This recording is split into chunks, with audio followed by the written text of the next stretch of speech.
Sallu ala al-Habib sallallahu ta'ala ala Muhammad sallallahu ta'ala alayhi wa sallam.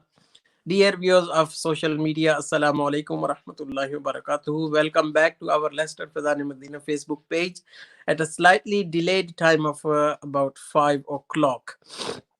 So there was a bit of a technical hiccup as always, and these things cannot be avoided even after the best attempts. But Alhamdulillah Azza wa Jal, we are live, and we are live with Mr. Imran Khan, not the Imran Khan, but Imran Khan from Rodram. He is, mashallah, our HR lead. He's a very, very busy man. I know him personally. First of all, welcome to our Facebook live session, Imran Bhai. Assalamu alaikum wa rahmatullahi wa barakatuh. Dr. Saab, you okay? Rahmatullahi wa barakatuh. Alhamdulillahi Rabbil Alameen ala kulli hal.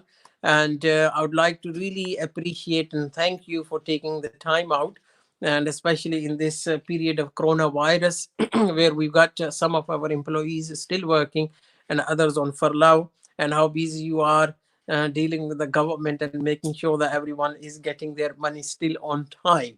So if no one else appreciates it, certainly I can appreciate that significantly. So well, Jazakallah, Dr. Saab.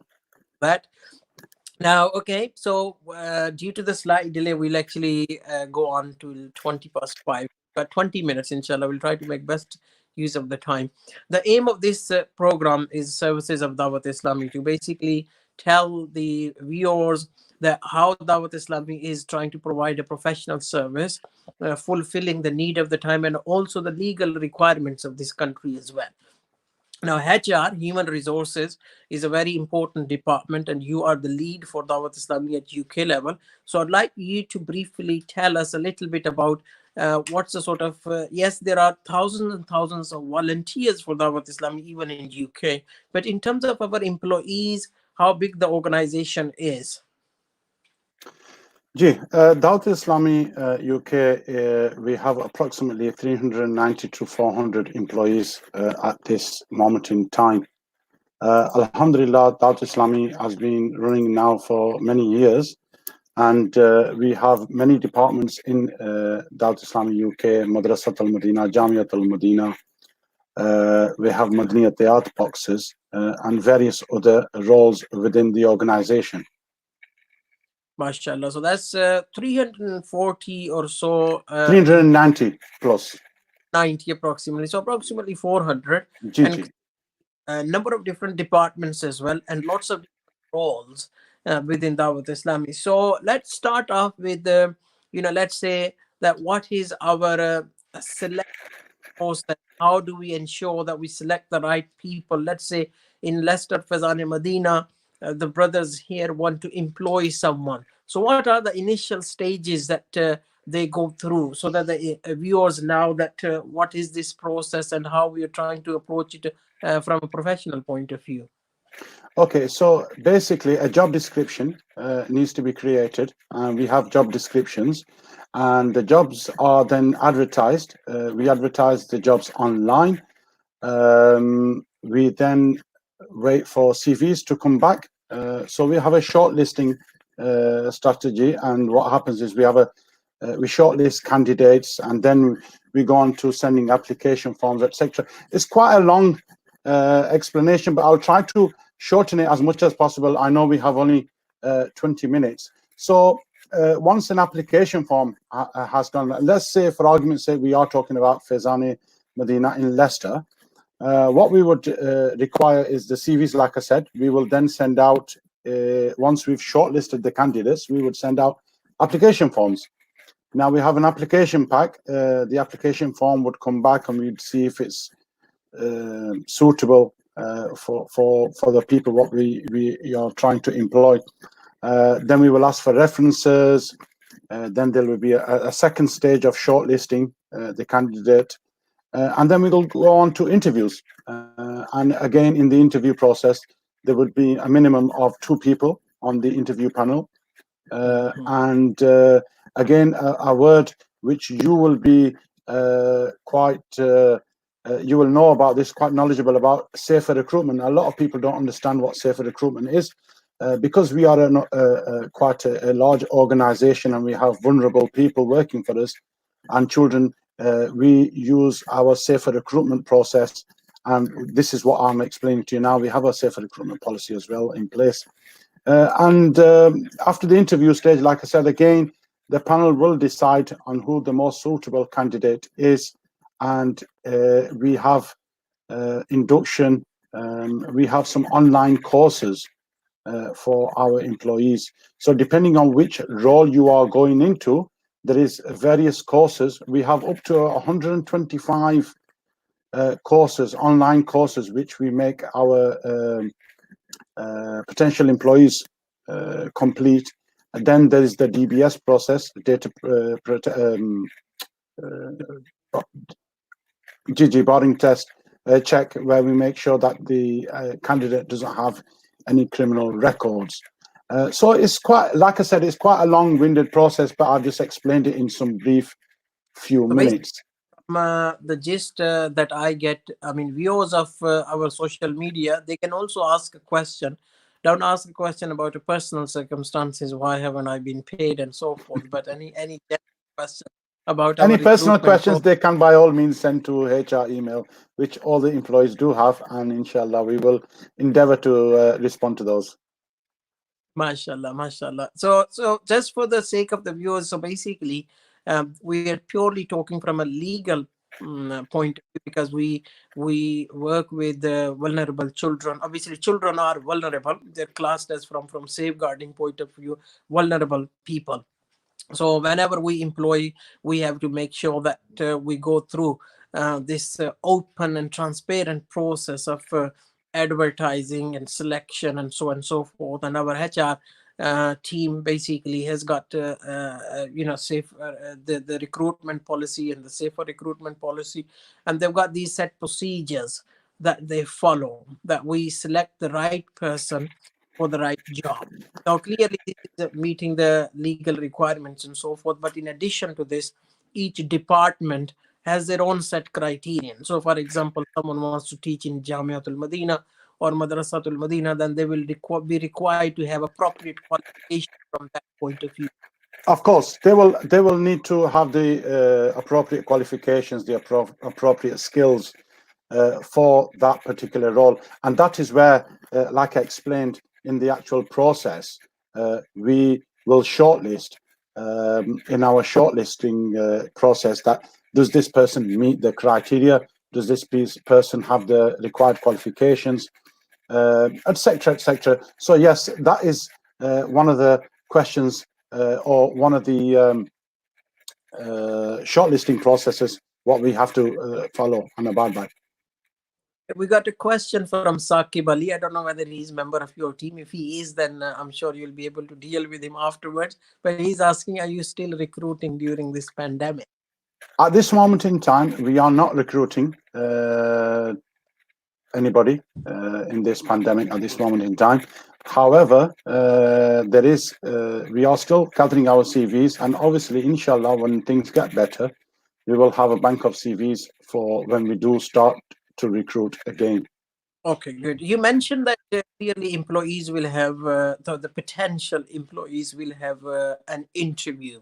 So, what sort of skills do our interviewees have on the panel? And like I'm talking the recruitment process and the others possibilities as well. So, how many people are on the interview panel, and what sort of skills they have to make sure that they select the right person? So, like I said, there's a minimum of 2 people need to be on the interview panel, and at least one of the persons on the panel must have safer recruitment training. Now, this is online training. What we do provide, we provide to our HR Zimadars, we provide to our managers, we provide to our Nigrans, who must have this training for obvious reasons. What you mentioned earlier. We're working with vulnerable people, in children, in the case of Madrasatul Madina, etc. So it's very important.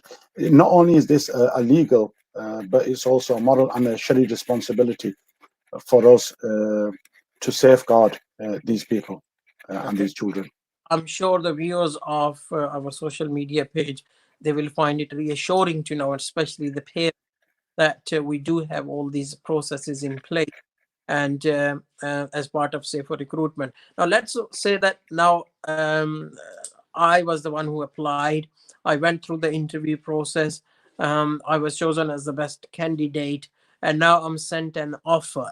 So after the interview, is there anything else, any other processes or any other checks that are made before I am actually before starting the work? Yes, of course. Now, like I said, in the interview, there's we need to make sure that you bring in your ID documents. So you must bring in your original ID documents. You need to bring in proof of address. You need to bring in proof of your qualifications. So, I mean, for example, I could go into an interview and say my name is Dr. Zirek, and if I've got no proof to show that I am not Dr. Zirek, how do we know? So there's obvious checks what we make to ensure that you are the correct person. So original documents, passport copy, something like that, qualifications. Once these have been received, like I said, then there's other checks like references. We go through the references. We will ring references as well. In some cases, somebody might just put down Mr. Khan or Mr. So-and-so. And we will also ring the reference and say to them, are you aware of this person? Do you know this person? And obviously with the where there is vulnerable children, the references have to be the most recent employers, my apologies, or a professional reference. We can't use friends or relatives in the circumstances where the job entails vulnerable people, for example, like Madrasatul Medina. Okay, mashallah. We've got our Hassan Bhai, Saqib Bhai, Muhammad Yaqub Bhai, Riazi Sa Bhai. They've just sent in their comments. Jazakallah khair and liking it. If you got any other questions, then definitely you can share with us. And whatever I feel appropriate, I will forward it to Imran Khan. And is there any link that you have with the Prime Minister Imran Khan in Pakistan? No, Dr. Saab, there is no link. My link is Atari link. Okay, mashallah. Okay, so now that's really reassuring to know, and clearly it is obviously a professional approach. So let's say that all checks have been all well and good. You've checked references, DBS has come back clear. Let's say that there are issues on DBS when we do a DBS. So there may be some previous history of any offenses or anything like that. Then is that candidate straight away rejected, or you have any other processes in place? Good question. Depending on what a DBS comes back with, a risk assessment is then taken place to see if the candidate has rehabilitated. For example, there might be something on there which the candidate did when he was 15 years old or 16 years old. So it might not that be that serious. So in that case, we would do a risk assessment and see if that person is suitable for the actual role he's applied for. Okay, and sometimes obviously you may be checking with your safeguarding lead, which is me for Dawat Islami. So sometimes if there are any still pending queries, then clearly we take the advice from the safeguarding department as well. Like you said, Dr. Saab, we work quite closely together because safeguarding and safer recruitment is hand in hand. And we work quite closely. Okay, so now the next step is obviously the employee that we are going to take on. So from sort of like induction process, now I don't want to go into the detail of each individual department, but as a general induction process in terms of doing the courses or training, what's our process? So what systems we have in place to make sure that the employee receives the induction and the necessary training before they start on the job?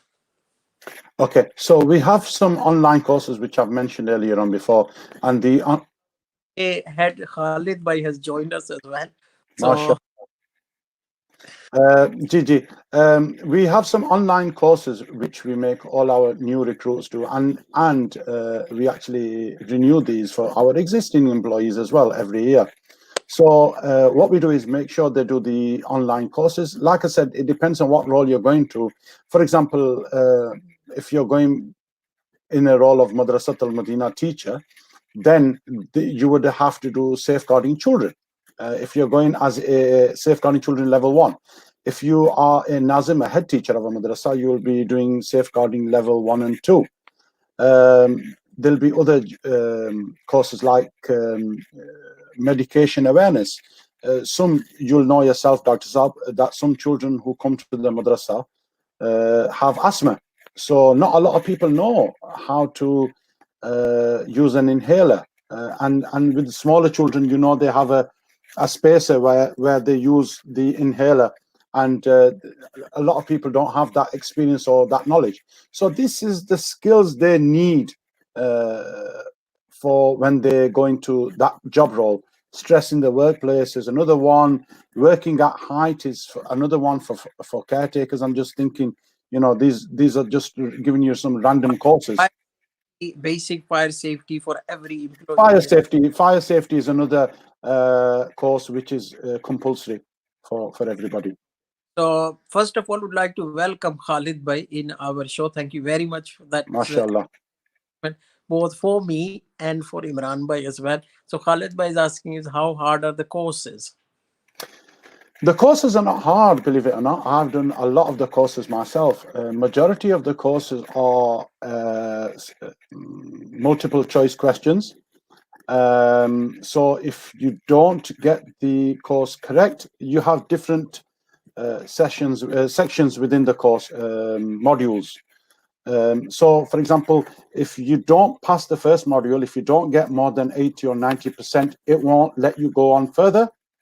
So if you kind of rush it, it won't let you go on to the next module. Plus, we can see how long a person has taken on a course. So if you rush through it and it's taking you 1 minute to do a course, we will know about it. Well, doing the course. Sorry? Unless it was me doing the course. Unless it was you, obviously, Dr. Saab. You're exceptional. Ultimately, it's a great learning experience. It's fantastic. They will enjoy it. It's an amazing knowledge as well. Okay, and Alhamdulillah, it's a great investment by Dawat Islami, how seriously we take training of our employees in terms of delivering professional services. And to be honest, this is a standard that you will expect from a really professional organization out on the field. And Alhamdulillah, Dawat Islami is trying to achieve that. We got Brother Yusuf, he's asking the question, are there some sisters trained in interviewing within the HR department for our female applicants? Yes, there is sisters trained in the safer recruitment. They are aware of the processes, and they obviously follow the same route as the brothers would. Okay, well, that's very short and sweet, I shall say, and clearly bearing in mind the time constraints. We also have system in place of employee appraisal. Yes, it's in the development stages, but we will be further working on it. If there are any problems from employment point of view, we've got a professional advice. Would you like to mention anything in terms Gigi, I was just going to end on that actually, to say to you that we have our own HR employment lawyers working for Dawat Islami. We've got a lot of professional bodies working very closely with us. We have, like I've just mentioned to the HR lawyers, we have the online, sorry? To the accounts and so forth. And sorry, I'd missed that, Dr. Sab. I think you got cut off. Accountants as well, accounts department. That's correct. That's correct. We've got the online courses, and these courses, like I said to you, there are 125 plus courses, and they're very, very good courses. Some of these courses, if you went independently to go out there to buy, they'd cost anything between 12 to 15 pounds, 20 pounds per course. So, I mean, these are the courses what Dawat Islami is providing its employees. And like I said, we get the employees to do these every year. Sorry to interrupt. I mean, you could have scared anyone that I'll have to do 120 courses. No. come to join Dawat Islami? No. We've got a library of 120 plus courses. You do not have to do 120 plus courses. All you need to do is the courses which are compulsory for your position. I've just seen Khalid Bhai just mentioned People HR. Good question again, Khalid Bhai. Jazakallah for reminding me. People HR is a software which we are using for all our employees. So basically, it's a single central record, what you can say. And basically on there, what happens is the employee comes on, he's puts in his hours, he can put his hours in. We have all his details on there, his timing, his contract, what he's contracted to work. If he wants to or she wants to apply for a holiday, they go online, they apply for their holiday, it gets approved, and that's it. It's a fantastic system, and like I said, the managers, depending on what level they are, they have access to that employee's information. Okay, Jazakallah khair. There's one more question. This will be the last question, and then I'll go towards the end. Brother Yusuf is asking, please, there's an email address as well, but he's asking, do you have a pension scheme for your employees? Pension, we have to have a pension by law. It's the law requires for us to have pensions. We have to have a pension scheme through our payroll system. We do have a pension scheme, and that is available through our payroll system. Like I said, some people prefer to opt out. There is an option of opting out, but they have to email HR. And coming on to Yusuf, Brother Yusuf, who said, can you remind us? It's hr@dawatislamiuk.net. Jazakallah khair, Imran bhai. Yes, there are one or two questions as well, but unfortunately we got to stick to our time limit as well. Now, all in all, alhamdulillah, I have learned a lot, and to me it looks like a really professional service all the way from start, through the induction, through the payment systems, through the legal advice if there are any problems and so forth, and also from a safer recruitment and safeguarding point of view. Amazing work by our HR team, and amazing leadership skills shown by yourself as well.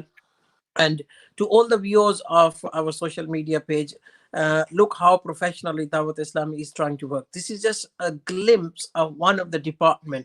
We've got even further extensive network of HR system. Now, clearly in 20 to 25 minutes, we cannot explore anything. We just wanted to give you a taste that this is how Dawat Islami is working professionally for our employees and for the betterment of our beneficiaries. And alhamdulillah, our standards are one of the professional standards within a charitable organization. And alhamdulillah, many of these processes have been checked and endorsed by the relevant authorities like safeguarding departments and the charity commission and so on and so forth.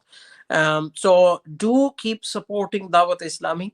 And if any one of you is interested in offering their services to Dawat Islami, whether voluntarily or they want to become an employee, please drop us an email, go to our website or hr@dawatislamiuk.net. Many thanks to you, Imran Bhai, for joining us. May Allah reward you and all your team as well. You're welcome. And thanks for watching. And inshallah, I do this daily live session tomorrow. I'll be back with Health is Wealth segment, and our topic will be hypertension, blood pressure. Imran Bhai, I know you're under a lot of pressure. Please do take good care of yourself that you don't develop blood pressure. Sallu ala Habib. Sallallahu ta'ala Muhammad sallallahu ta'ala alayhi wa alihi wa sallam.